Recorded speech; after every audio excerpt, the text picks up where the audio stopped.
Alright guys, this is Mike with Pacific Tech. I'm here with this 03 Toyota Camry. And before anything, and I know a lot of you guys will go, just change the fuse out. Let me take a look. Got no power. No power to the radio. No power to the windows. But wait.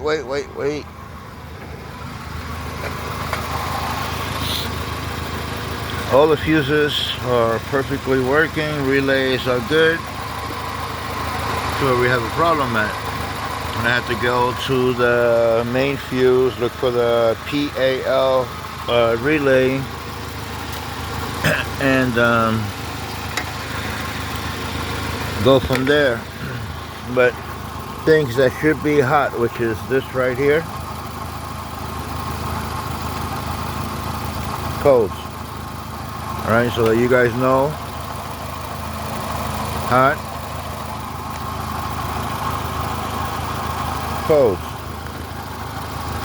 codes, like no heat whatsoever.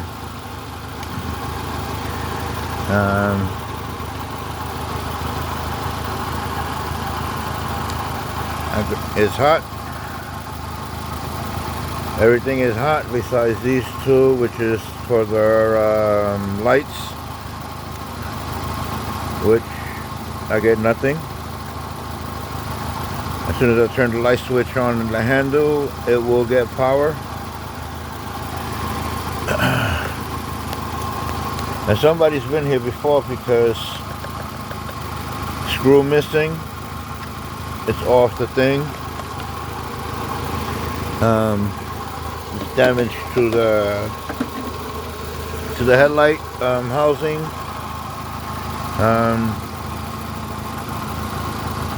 Let's just say someone's really been in here trying to figure things out. But if the fuse box is cold, wire coming up,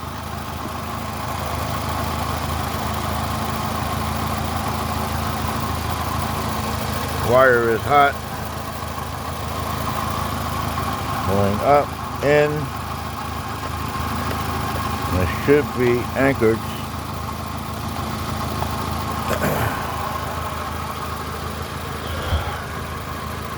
So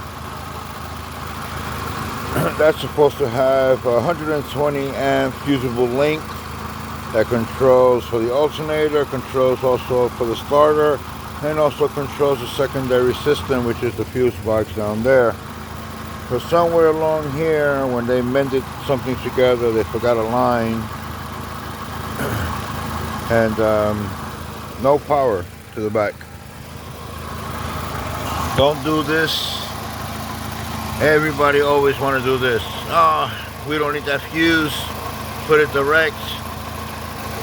So the fuse is there to protect components. Let's just say your alternator is malfunctioning, and instead of it hurting the battery, starter, or any other components, that fuse link blows, sends a signal to the front letting you know that you need battery due to that the alternator is not charging, and you can replace that link. I think the secondary link was to the secondary system, which is the fuse box that's literally right here on the inside. Not right here on the side, but on the inside. You pull the little cover off and it should be getting power.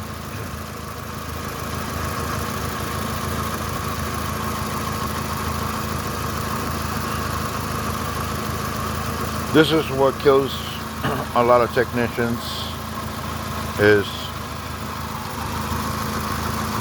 I already explained to my customer how that works. Customer had to go pick up somebody. I know some people call me Magic Mike, especially when it comes to vehicles. Oh my God, I can't work on these things. But Absolutely no power to the OBD2, no power to the cluster, no power to the radio, no power to their windows, no power to the defroster. I mean, actually, no power. And they said they had some type of work done on it. So I'm kind of a little concerned. They said that they had thermostat put in. They said that the car is still overheating. Can't get any diagnostical codes out of it, but what is the one thing? No check engine light now. The other thing is I got no heat temperature, nothing. Like the interior of the car is completely dead besides the dome light. Oh, and the throttle response system. Because at first it was completely dead, broken fuse. Now I got it. So,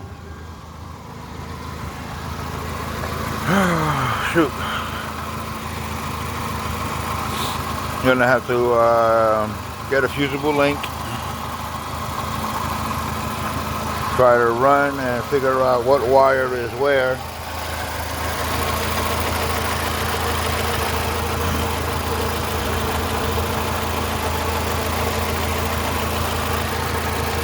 You know, it starts getting scary when I start seeing, you know, wires there like this without this protective cover.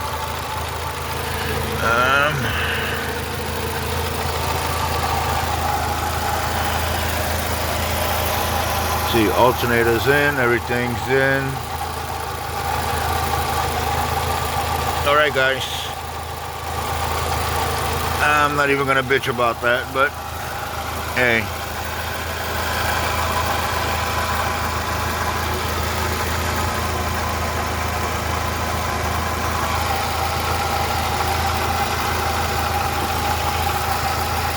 And as you can see, overheating.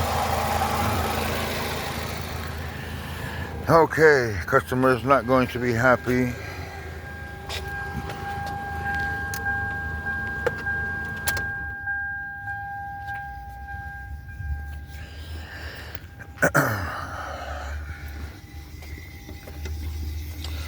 So, overheating, which is telling me either going to be head gasket problem, especially if they did the thermostat. But then again, you know, certain mechanics don't know how to do things.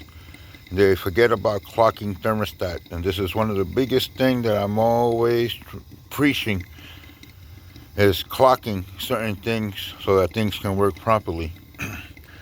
And there's some people out there that, mind you, in the street mechanics tell you, oh no, you don't need to clock it. I've been doing this for years. I've been working on cars since the 70s. Back in the 50s, a Jeep came in a box, and in 2 hours we put that Jeep together.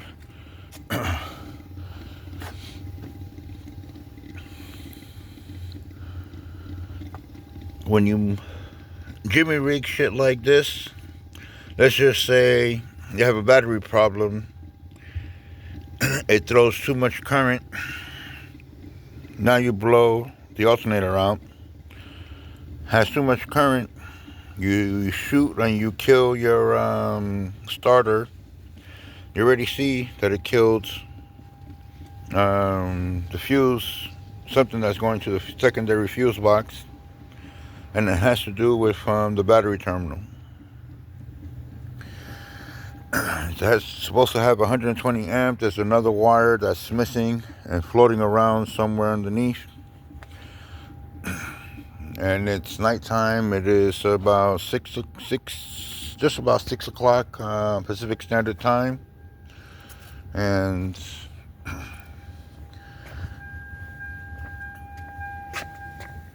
let me turn the crap off right here.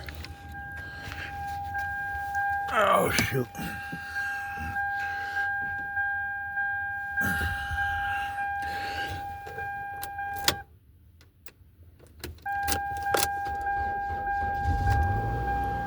At first it was saying, oh, it's the ignition. The ignition, the ignition, the ignition.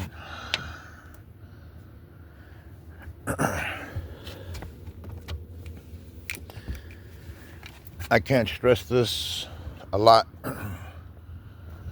And I mean, like, seriously, like, do things the proper way. Don't do things the bad way. When you jimmy rig things, you hurt yourself. You hurt components. You hurt things that shouldn't be hurting on the vehicle.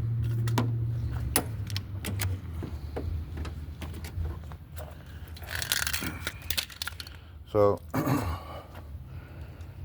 when you taking parts off a car, put it back the same way you found it. Don't go and jimmy rig shit, because this is the problem. This is the outcome. All right. This is not the first time I had to deal with something like this. This is always going to continue to happen if people keep on jimmy rigging things and not doing things the proper way. There's a reason why engineers spend millions of dollars putting a fusible link on that end of the at the end of the cable. Supposed to be, I think, 3 wires, 4 wires to this. 1 wire, 2 wire, 3rd wire is MIA.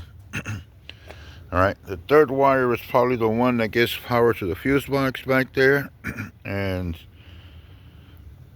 when you have street mechanics do shit like this is when it ends up costing you a lot more, because now you just pay the street mechanic, and now you got to pay me to come in and diagnose, which is $100 for diagnosing, on top of what I got to charge you to get this fixed. All right, I charge $100 for 1 hour's worth of diagnostic. And that means that if I got to bring my big scanner out, then so be it. But something like this is simple, because some idiot left the 3rd wire out somewhere, and they were so busy inside this fuse box that they forget to look anywhere underneath to see if there's another wire somewhere. But due to that, daylight ran out for me, and it's that time. I got to run a compression test for the overheating part, and what's the other thing? And the main thing I'm going to stress a lot, if you're a female, I don't care what part of the nation you're in, if you're a female, like, don't trust anybody. Don't trust anybody to work on your vehicle, and if you have people working on your vehicle, stick to one person. Because when you start hopping from one tech to another tech, or from one shop to another shop to another shop, well, this shop is a professional, but now you went to the shady shop because he offered you, let's say, $80 versus the $150 this shop was charging you. Now you went over here. Shops are really bad out here with techs. And remember, overhead, they do some shit to your motor, and now you're going to the next tech because there's something wrong, because this one didn't do it, and now you're shopping. And you start shopping around for techs. And mind you, everything's computerized. So as soon as that plate number goes into the computer, I already know, let's say this car went to Firestone 2 weeks ago. I put that plate number in, it's going to come up, and I'm going to see it was in Firestone. It went to Meineke, it went to Midas, it went to a chain name brand store that keeps certain things categorized. But the mom and pops mechanic shops, some of these guys are going to rip you off. Okay? This Mickey Mouse bullshit shouldn't be tolerated. Now, I would do something like this. Let's just say if the car dies on you on the road and you need to get home. I'm going to do something like this for you to get home. But I'm going to make sure I write in big bold letters, needs to be replaced immediately. Not responsible if you burn out the alternator, the starter, the main link, the fuse line. All of this causes a problem. So now, one little thing can turn into multiple things. Because it didn't put that fuse link in, it burned out the cluster. It could have burned so many things out. It probably even burned the fuse box out in there. You can burn your computer. The secondary ECM is basically running the engine, but you blow the body control modular, and you fucked. Car still won't start. Don't let technicians touch your car if you literally have no confidence in them. I do mobile tech sometimes. This is how I'm traveling. Why? Because I already know what I'm getting into. What's my job going to detail? I bring what I need. But for something like this, and mind you, this is car number 4 that I'm working on right now. You can see that one over there. I just finished doing this one. You guys seen the video with the hydro boost. That one was timing and VVT coordination. The other one was a coolant flush. And now I'm here with this one. All in the same place, same area. And again, why I cover my ass. Anyway, this is Mike with Pacific Tech. I'm going to end this video right here. So that way we can find where that other cable is.